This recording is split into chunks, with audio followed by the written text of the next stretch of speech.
Hi, this is Dr. Gregory Sadler. I'm a professor of philosophy and the president and founder of an educational consulting company called Reason.io, where we put philosophy into practice. I've studied and taught philosophy for over 20 years, and I find that many people run into difficulties reading classic philosophical texts. Sometimes it's the way things are said or how the text is structured. But the concepts themselves are not always that complicated, and that's where I come in. To help students and lifelong learners, I've been producing longer lecture videos and posting them to YouTube. Many viewers say they find them useful. What you're currently watching is part of a new series of shorter videos, each of them focused on one core concept from an important philosophical text. I hope you find it useful as well. In his book, The Stoic Paradoxes, one of the difficult points for many people to accept that Cicero brings up, one of the key ideas of the Stoics, is that virtue or moral goodness is sufficient for happiness. As a matter of fact, you might say he even goes beyond that, saying that unless you have virtue, you will not be happy. If you are valuing other things, you will actually wind up being unhappy sooner or later, and whatever happiness you do enjoy will not be genuine happiness. And what this comes down to in his discussion is really a contrast between what we can call self-sufficiency and being dependent upon what the ancients and the medievals called fortune. And we might call it being subject to contingency or events or things that are essentially outside of our control. So why is it that there is this important contrast, and how does it play out? Cicero tells us that virtue will, in fact, make us self-sufficient. Why will it do that? That's a key element of this. Why will being practically wise or just or courageous or temperate, why will those make us self-sufficient? Well, what does it mean to be self-sufficient? It means to not depend upon other people or things, external factors, but to be able to determine how things are for you in the ways that matter most by yourself, through your own actions. Now, you could be self-sufficient in a way and also screw up your life, I suppose, but the person who is truly self-sufficient is not going to be doing that. So happiness really cannot be taken away from them, the happiness that they do enjoy. And they will indeed be happy in Cicero's view. He's going to talk about this as being praiseworthy, which we'll talk about in just a moment. So one thing I would like to highlight here is, and this is in Paradox 2, he says, addressing his audience, that you don't know how great is the strength that virtue possesses. You utter the name virtue, but you don't know what virtue itself means. And if you did fully understand what virtue is, which will entail in some respect not only sort of a cognitive thing, but a practical thing, having developed the virtues within one, at least to a certain extent, or being properly oriented along the lines of the virtues, then it's possible to understand just how strong the virtues are, how they are able to make a person happy in their life. He also says, no one can fail to be supremely happy who relies solely on himself and who places all his possessions within himself alone. And so pursuing virtue as the primary good, or the good from which other goods flow, the good that others should be sacrificed to if need be, is going to make that person self-sufficient by placing everything that could go wrong or could go right within their own purview.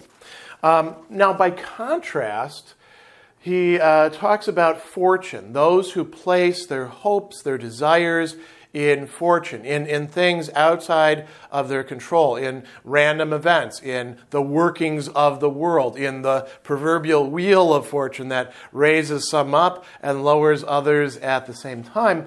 That's actually setting yourself up for having some real problems.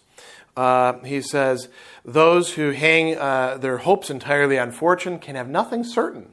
There's no certainty to that. Nothing that they can be assured will remain with them for a single day. They may enjoy all sorts of things in a present moment, but they can't be assured that that is going to continue on. So we see people who, for example, strike it rich and lose the money, or they win the relationship that they've been seeking, but then things don't pan out over time and they lose that love and affection and esteem that they had from the other person.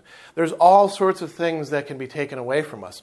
Interestingly, in this case, Cicero is going to bring up, because he's talking as if he's addressing his political enemies, death and exile, and by extension, loss of possessions.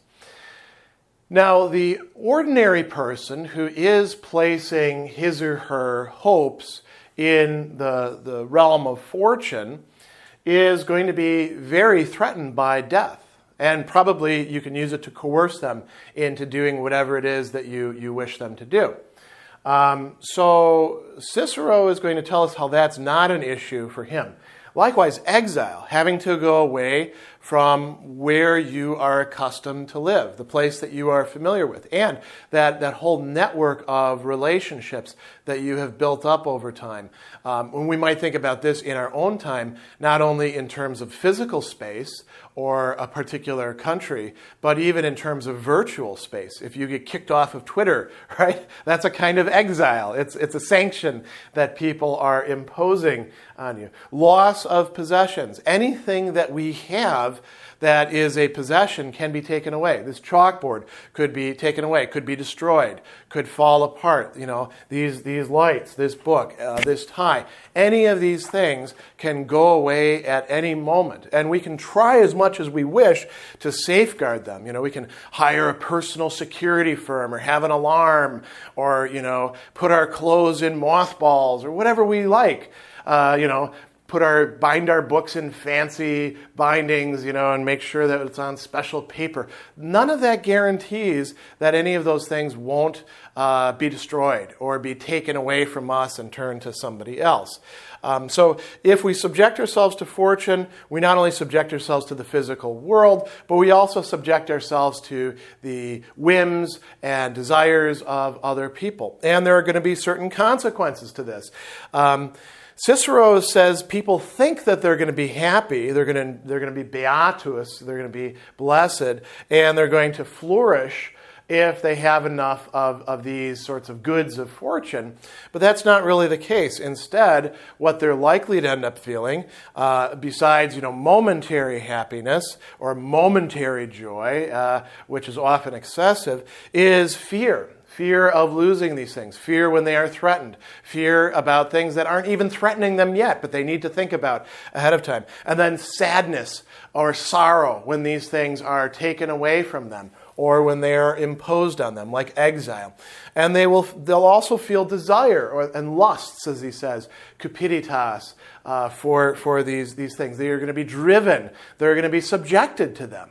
If you know that somebody really, really wants the newest iPhone, you can make them do all sorts of things. As a matter of fact, there are television shows devoted specifically to getting people to do all sorts of goofy things, motivated by their desires, their fears, for goods of fortune. Now, coming back to this issue of being praiseworthy, Cicero ends Paradox 2 by telling us that the good and brave and wise person, now notice that wise and brave, these are virtues, right? Cannot be wretched or miserable, nor yet can he whose virtue and whose character deserve praise fail to live a life that is praiseworthy. This doesn't mean that anyone will in fact praise them, but they can praise themselves. They can rest certain that what they are doing is indeed the right thing, the right way to live, the right choices to make. They can have a sort of self-esteem that is genuine self-esteem and not just everybody gets a gold star sort of stuff. And he says, further, a life that's praiseworthy is not a life to flee from. It would be a life to flee from if it were indeed wretched. But whatever is praiseworthy must be deemed to be happy and prosperous and desirable. Beatum et florens et expendum videri. Beatum in florens, a life that is happy and flourishing. Genuine flourishing comes from the virtues and a life devoted to virtue. Now, I wanted to also mention Cicero talks about death and exile here. And he says, you can threaten me, and he was indeed threatened, with death, but that is not going to really affect me. Because you can take my life away from me, you can take my capacity to enjoy my possessions, but you won't change who I am. You won't take away, as he says, my glory. Which is not a glory that's dependent simply on people saying nice things about you. He also says something very interesting about exile as well. He says, so you wish to exile me? Exile is really only a threat to those whose domicile is encircled by a bounding line, not to those who deem the whole world to be a single city. This is the Stoic doctrine of cosmopolitanism, of the entire world being your political community, being your polis. And Cicero is in fact endorsing this from the Stoic perspective and saying this renders exile less of a threat. So the road to genuine happiness does not lie in dependency on fortune, but rather in the self-sufficiency that cultivating the virtues affords one.